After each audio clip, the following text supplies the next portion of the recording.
Հարգելի հայրենակիցներ, այսօր գտնվում եմ Ամերիկայի արևելյան ափի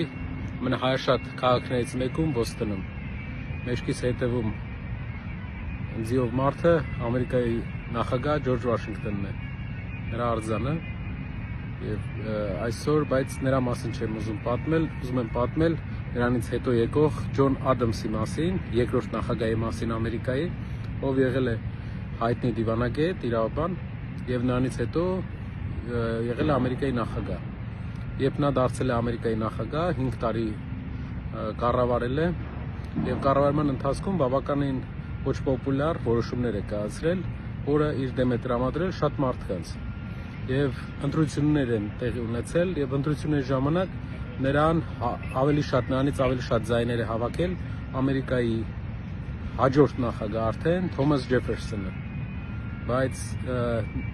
քանի որ այն ժամանակ աշխարհում դեռ այդպիսի փորձ չկար, որ մարդը իր կամքով իշխանությունը հանձնի, շատերը մտածում էին, որ Ադամսը ազդեցություն կգործի եւ կմնա իշխանության եւ երկիրը կվերածվի միանձնյա իշխանության երկրի։ Սակայն անցալով Վաշինգտոնի փորձին, տեսնելով փորձը, որ նա ինքնակամ հրաժարվել է երկրի կառավարումից եւ պատվիրել է իրենից հետո եկողներին, որ 2 ժամկետից ավել չիշխեն, Ջոն Ադամսը չնայած նեղացած է լինում հասարակությունից, բայց հրաժարական է տալիս եւ երկրի ղեկավար է նշանակվում Թոմաս Ջեֆերսոնը։ Այդ ժամանակ հասարակությունում բավական մեծ հակասություններ կային ամերիկյան եւ սա բերեց նրան, որ բոլոր հակասությունները լուծվեցին եւ Ամերիկայի Միացյալ Նահանգները դառավ ինստիտուցիոնալ ընտրական իրավունքով երկրի ղեկավար ընտրող առաջի երկիրը եւ պատմության մեջ առաջի անգամ ինքնակամ մարդը հրաժարվեց իշխանությունից Ջոն Ադամսը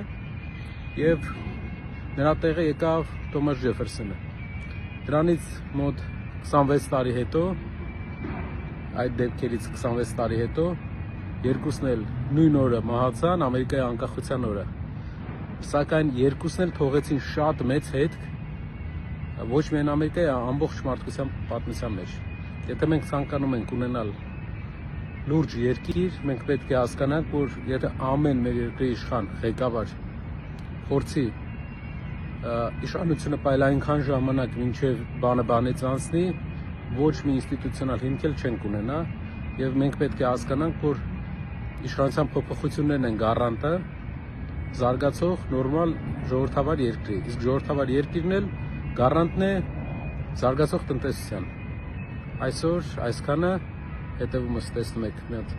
սիրուն սկյուռիկ,